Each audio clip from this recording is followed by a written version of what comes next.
On a tous déjà eu cette image en tête, imaginant quelqu'un qui étudie une langue étrangère pendant des années. Ouais, le fameux élève modèle. Voilà, c'est ça. Cette personne maîtrise la grammaire sur le bout des doigts, elle lit même de la grande littérature classique dans le texte original. Elle connaît les règles obscures du subjonctif imparfait. Genre, le truc qui ne sert presque jamais. Exactement. Et puis, le grand jour arrive, ce voyage tant attendu à Paris, Lyon ou Bordeaux. La confrontation avec le monde réel. C'est ça. Donc cette personne s'assoit à la terrasse d'un petit café, elle observe la ville s'éveiller, elle se sent vraiment prête. Et là, le drame. Le serveur s'approche, esquisse un sourire et lance un simple, un très rapide « ça roule ». Ah oui, le ça roule fatal. Et là, c'est le grand vide. Le cerveau se fige complètement.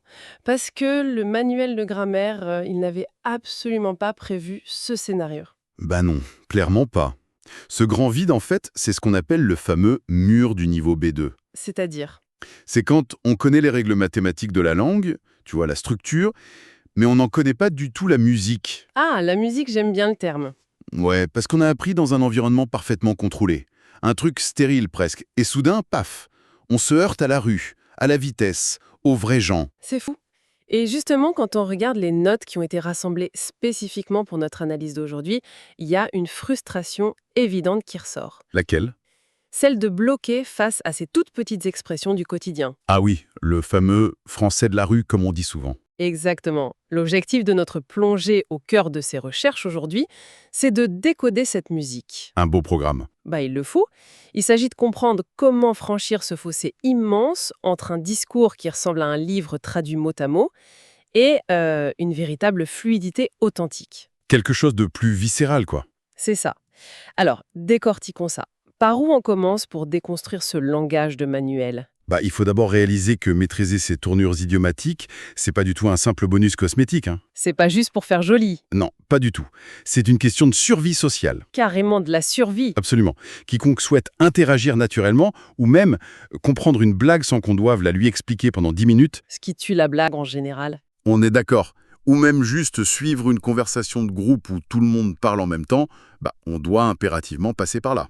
Donc, si je comprends bien, adopter ces expressions, c'est ce qui permet de passer du statut de l'étranger qui fait des gros efforts de syntaxe à celui de vrai interlocuteur. Exactement. Quelqu'un avec qui on peut réellement échanger son filtre. D'accord.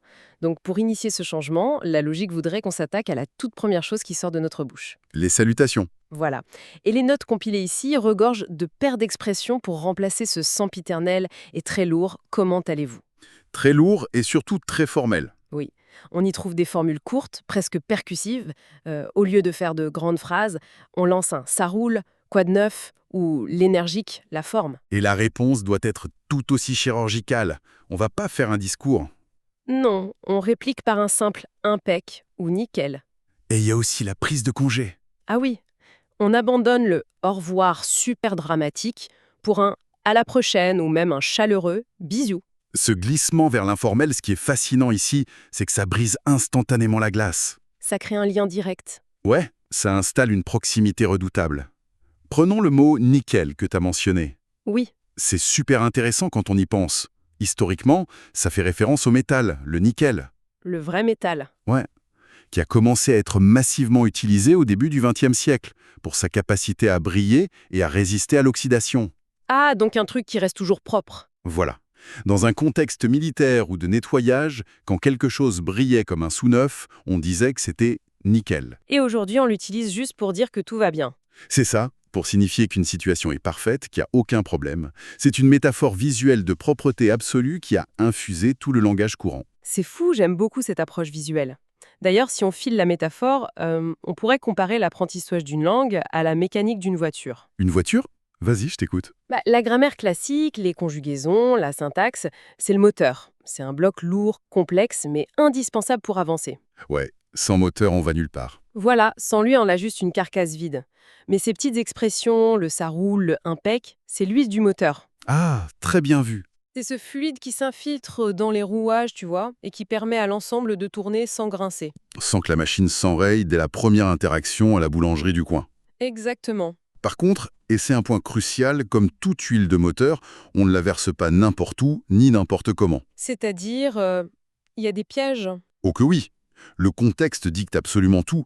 Les données de la source mettent vraiment un point d'honneur à souligner le danger du hors-piste contextuel. Genre utiliser ça roule au mauvais moment. L'erreur classique, c'est de croire que l'informel fonctionne partout. Lancer un «ça roule la forme» à un futur employeur lors d'un entretien d'embauche Oula, malaise. ou à un banquier, c'est carrément un suicide social. Oui, je suis assez d'accord. Ces expressions agissent comme des clés qui ouvrent des portes d'intimité en fait. C'est une bonne façon de le voir. Mais forcer une serrure d'intimité dans un cadre strictement professionnel, ça produit l'effet inverse. Ça met tout le monde mal à l'aise, ouais. Donc, il faut lire la pièce, on jauge la situation, on choisit la bonne clé et on passe la porte. Exactement, et la conversation s'engage. Mais très vite, la banalité des salutations laisse place au besoin d'exprimer des opinions. Parce qu'on ne peut pas traverser une discussion en France sans donner son avis. Ah ça c'est clair, c'est un sport national, hein. Et là encore, les recherches montrent qu'il faut abandonner les formulations hyper robotiques du genre « je suis de l'avis que ». Personne ne dit ça dans la vraie vie. Jamais. On passe à des outils de débat beaucoup plus agiles. Des trucs comme «ça se tient» ou «je suis partagé». Ou même pour préparer une confession, un petit pour être franc ou entre nous. Ouais, entre nous, c'est très courant. Mais c'est quoi l'idée derrière «ça se tient»? En fait, c'est toute la chorégraphie du débat à la française. On cherche pas à écraser l'autre d'emblée avec une vérité absolue. Ah non. Non, on cherche plutôt à danser avec ses arguments. C'est pour ça que ça se tient est si puissant. Parce qu'on dit pas vraiment «tu as raison». Exactement. On dit littéralement ton argument a assez de structure pour tenir debout tout seul. On valide la logique sans forcément adhérer à la conclusion, en fait. C'est très subtil. Alors, arrêtons-nous un instant sur une expression spécifique de ce vocabulaire du débat, le fameux « c'est pas faux ». Ah, un grand classique. Les notes indiquent que ça sert à être partiellement d'accord, mais soyons honnêtes, est-ce que c'est pas fondamentalement une technique de lâche? Une technique de lâche, comment ça? Bah oui, c'est une pirouette diplomatique pour éviter de dire frontalement à son interlocuteur qu'il a complètement tort. C'est pas faux, sans mauvais jeu de mots. Et puis ça prépare le terrain pour adoucir la critique qui va suivre. Pour moi, c'est un peu le cousin de la phrase « sans vouloir te vexer ». Ah oui, la fameuse phrase. On sait tous que c'est l'annonce universelle qu'une énorme vexation est imminente. C'est clair. Mais en fait, c'est de la diplomatie pure. La langue française excelle dans cet art de l'esquive verbale. Tu penses que c'est calculé? L'utilisation de la double négation dans «c'est pas faux» est tout sauf anodine. Psychologiquement, dire «c'est vrai» c'est une capitulation. On perd le débat. Voilà. Alors que dire «c'est pas faux» c'est juste concéder un millimètre de terrain. On caresse l'ego de l'autre dans le sens du poil, quoi. On lui donne l'illusion de la victoire tout en gardant la porte grande ouverte pour le fameux « mais » qui va amener un contre-argument dévastateur. C'est un bouclier et une épée en même temps. J'adore. C'est redoutable. Et quand ce genre d'escrime verbal commence à générer des émotions un peu fortes, le vocabulaire change encore de registre. Oui, on devient beaucoup plus viscéral. C'est hyper frappant dans les notes de voir à quel point les émotions en français sont ancrées dans la chair et la matière. Totalement. Pour la tristesse, on fait pas de description clinique, on dit avoir le cafard. L'image est forte. Très. On imagine l'insecte sombre, rampant, dégoûtant, qui s'infiltre dans l'esprit. Et pour la colère, On devient vert de rage. c'est ça. Et pour l'angoisse d'un examen, c'est la boule au ventre. Une vraie contraction musculaire qu'on peut presque palper. Et à l'inverse, l'allégresse défie carrément la gravité. On est aux anges ou on flotte sur un petit nuage. Cette somatisation du langage, je trouve ça vraiment dingue. Ce qui est fascinant, c'est l'origine de ces mots. Par exemple, avoir le cafard, ça a été popularisé par Baudelaire. Ah bon? Baudelaire, carrément? Ouais, à l'origine, le terme vient de l'arabe kafir, désignant le mécréant. D'accord, donc rien à voir avec l'insecte à la base. Non, ça a glissé vers l'hypocrite avant de désigner cet insecte qui fuit la lumière. Et finalement, c'est devenu cette métaphore de la mélancolie qui nous ronge de l'intérieur. C'est un sacré voyage sémantique. Et vert de rage, ça vient d'où? Ça renvoie directement à la théorie des humeurs de la médecine antique. Ah oui, les vieilles théories médicales. Exactement. Il pensait que la colère provoquait un excès de bile littéralement verdâtre qui empoisonnait le corps. Waouh! Donc ces mots ne sont pas juste des sons, ce sont des sensations physiques héritées de siècles de culture. C'est toute l'histoire qui remonte à la surface quand on parle. Bon, le problème, c'est que la vie quotidienne navigue assez rarement entre ces extrêmes d'euphorie sur un nuage et de rage biliaire. Malheureusement ou heureusement, ouais. La majeure partie de notre temps, elle est engloutie par la gestion de petits tracas, d'administratifs, de retards de train et d'une fatigue chronique. Les joies du quotidien, voilà. Et c'est là que le vocabulaire de ce qu'on appelle la galère devient vraiment l'outil le plus utilisé. C'est fondamental. Le dossier qu'on analyse compile des perles absolues pour se plaindre. Des trucs comme «c'est la galère, ça me saoule». Ou face à l'absurdité du monde, le trait catégorique, c'est du n'importe quoi. D'ailleurs, l'étymologie de la galère est aussi assez sombre, non? Ça raconte tout l'effort humain. On parle des navires antiques où les condamnés devaient ramer en rythme, Enchaîné, sous le fouet et tout ça? jusqu'à l'épuisement total. Donc quand quelqu'un dit aujourd'hui « c'est la galère pour trouver une place de parking », C'est un peu dramatique. c'est d'une ironie dramatique typiquement française. Convoquer cette souffrance maritime pour un petit désagrément urbain. Ah! L'ironie est partout en France, y compris dans la fatigue. Surtout dans la fatigue. Dire «je suis fatigué», c'est plat, c'est médical. Mais dire «je suis crevé», Comme un pneu qui a brutalement perdu tout son air sur l'autoroute. voilà. Ou être dans le coltard. Ah, j'adore celle-là. Cette sensation d'être plongé dans un brouillard de goudron épais où le moindre mouvement demande un effort surhumain, c'est redoutable. C'est très visuel. Et puis, il y a la reine de toutes ces expressions. J'ai la flemme. Le concept ultime. Pour moi, avoir la flemme, c'est pas un simple je n'ai pas envie. J'ai ma propre théorie là-dessus. Ah ouais? Dis-moi. C'est l'équivalent d'une mise à jour système qui se lance sans prévenir dans ton cerveau. Une mise à jour Windows, carrément. Exactement. Et ça vide instantanément la batterie de ta motivation jusqu'à 0%.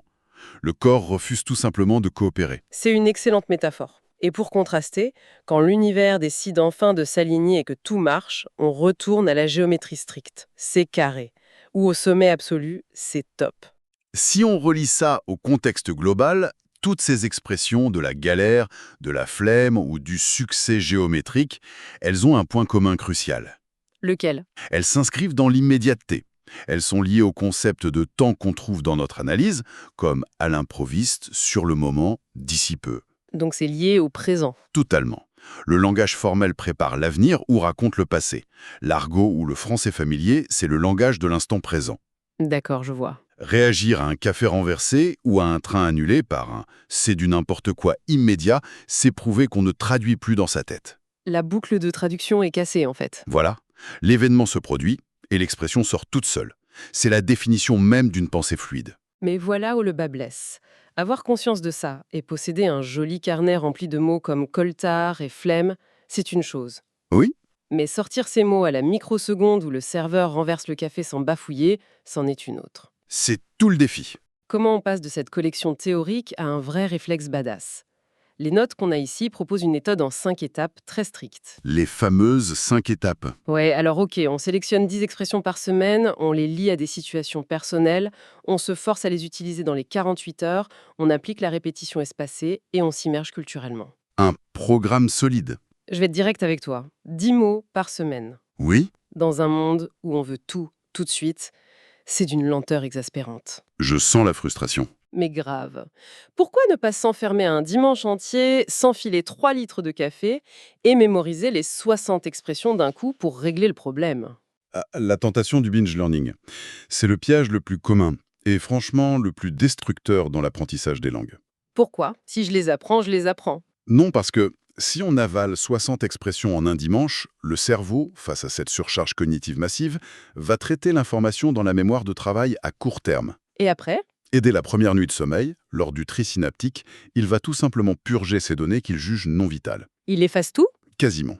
C'est ce que décrit la courbe de l'oubli d'Ebbinghaus. En 48 heures, 80% de ce qui a été appris en bloc disparaît. C'est déprimant. C'est pour ça que l'approche des 10 mots par semaine est bien meilleure. Avec la répétition espacée, on révise à des intervalles de plus en plus longs. Ça force le cerveau à récupérer l'information juste au moment où il allait l'oublier. Ah, je vois. C'est un peu comme tracer un chemin dans une forêt. C'est-à-dire, Si on y passe une fois en courant avec une machette pour tout défricher, les ronces repoussent le lendemain. tout à Mais fait, si on y marche lentement, un peu tous les jours, la terre se tasse et le chemin devient permanent. c'est une très belle image. Le processus de consolidation de la mémoire, surtout pendant le sommeil paradoxal, nécessite du temps pour créer de nouvelles connexions neuronales. Il faut pas brusquer le cerveau. Non. Et les recherches mettent aussi en garde contre la traduction littéraire et le perfectionnisme angoissé. Le fait de vouloir tout dire parfaitement. Vouloir tout apprendre d'un coup, mène inévitablement à traduire depuis sa langue maternelle au lieu de penser dans la langue cible. Ce qui crée des lenteurs. Exactement. En limitant la charge à 10 expressions, on a le temps d'absorber l'intonation, le contexte émotionnel et la prononciation exacte. La profondeur primera toujours sur la quantité. Ce qui nous mène naturellement à la 5e étape de cette méthode ACE, l'immersion contextuelle. L'étape préférée de tout le monde. Sur le papier, c'est idéal. On veut tous s'immerger. Mais concrètement, comment on crée cette immersion quand on habite à Tokyo, à New York ou au fin fond de la campagne anglaise? C'est sûr qu'on n'a pas tous un café parisien en bas de chez soi. Bah oui, où on trouve ce fameux français de la rue quand la rue en question ne parle pas français? La réponse se trouve dans nos poches et sur nos écrans. Le digital donc. Exactement. Les données rassemblées pointent vers un écosystème de ressources totalement dématérialisé. L'immersion ne nécessite plus de billets d'avion. Heureusement pour notre portefeuille. Ça passe par des séries télévisées qui agissent comme de vrais simulateurs de vol conversationnels. Genre quoi? Des productions comme 10%, Lupin ou Family Business, c'est d'une richesse inouïe. C'est vrai que c'est hyper naturel comme dialogue. Parce que les créateurs de ces séries n'écrivent pas pour des apprenants, ils écrivent pour la crédibilité sociale de leurs personnages. Pour que ça sonne vrai aux oreilles des francophones. Voilà. Ensuite, il y a l'espace YouTube. Des créateurs comme Cyprien, Normand ou Squeezie. Ça parle super vite par contre. Oui, ils mitraillent le langage d'une génération spécifique à une vitesse folle. Et pour un apprentissage plus passif, dans les transports par exemple, on a des podcasts immersifs. Comme Inner French ou French Voices. Exactement.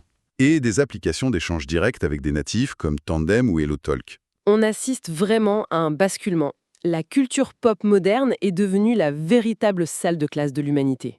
C'est un peu ça, oui. Le professeur de grammaire un peu austère avec son tableau noir, il est remplacé par Omar Sy qui joue les gentlemen cambrioleurs ou par des agents de 10% en pleine crise de nerfs. C'est quand même plus sympa pour apprendre. Et ce qui est fascinant avec le fait de regarder 10%, c'est qu'on n'apprend pas seulement les mots, on apprend le langage corporel qui va avec. La communication non verbale, très important. Oui, on voit le sourcil qui se lève quand quelqu'un dit « c'est pas faux ».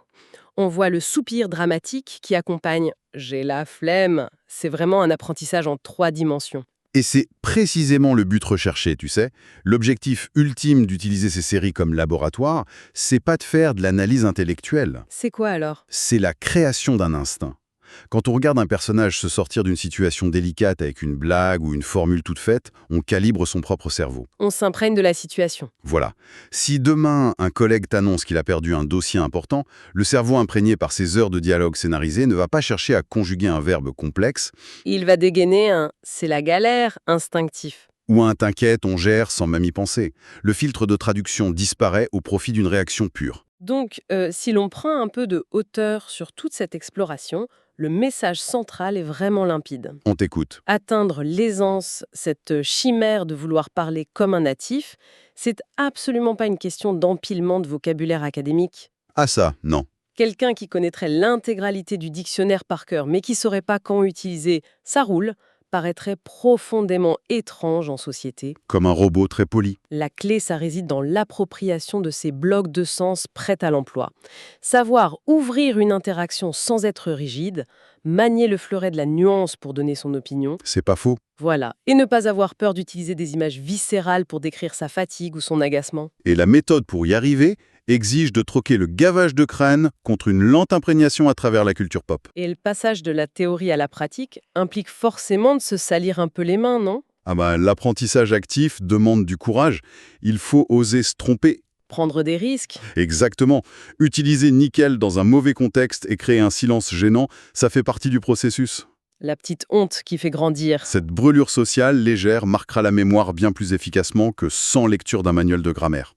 La théorie construit des murs sécurisants, mais c'est la pratique, avec toutes ses maladresses, qui construit les ponts vers l'autre. Construire des ponts vers les autres, j'aime beaucoup cette image. Mais est-ce que ces ponts ne nous mènent pas aussi ailleurs, à l'intérieur de nous-mêmes? C'est une question très profonde. C'est une dimension que je trouve vertigineuse quand on aborde l'apprentissage d'une langue. C'est la question fondamentale qui se cache derrière tout ça, en fait. La psychologie cognitive s'y intéresse de près. Qu'est-ce qu'ils en disent? On sait que le vocabulaire que nous utilisons structure, filtre et oriente notre pensée. Ok. Donc, si l'on passe de phrases rigides et académiques à un vocabulaire intensément physique, décontracté et, on va pas se mentir, parfois teinté de cette délicieuse mauvaise foi française. Le fameux esprit râleur. Si l'on commence à dire Sam Saul au lieu d'impoli, cela m'incommode, que se passe-t-il dans notre cerveau? C'est vrai ça. Adopter massivement ces expressions, n'est-ce pas adopter par capillarité l'attitude psychologique qui les a créées? C'est l'hypothèse de la relativité linguistique, mais vécue au quotidien en fait. Exactement. Est-il possible qu'en s'appropriant l'argot d'une langue, on devienne littéralement une version légèrement différente de soi-même? Une version peut-être plus spontanée, plus encline au débat, plus râleuse, mais aussi plus détendue face à l'imprévu. On ne change pas seulement de mots, on télécharge une nouvelle personnalité. C'est fascinant d'y penser. Vraiment. On laissera quiconque a déjà ressenti ce frisson y méditer. La prochaine fois qu'un serveur s'approche d'une table à la terrasse d'un café en lançant un joyeux « ça roule », ce ne sera plus un piège grammatical. Ce sera le début d'une vraie conversation. Une invitation à jouer un nouveau rôle. C'est tout pour notre analyse et notre plongée au cœur de ces notes aujourd'hui. À très vite!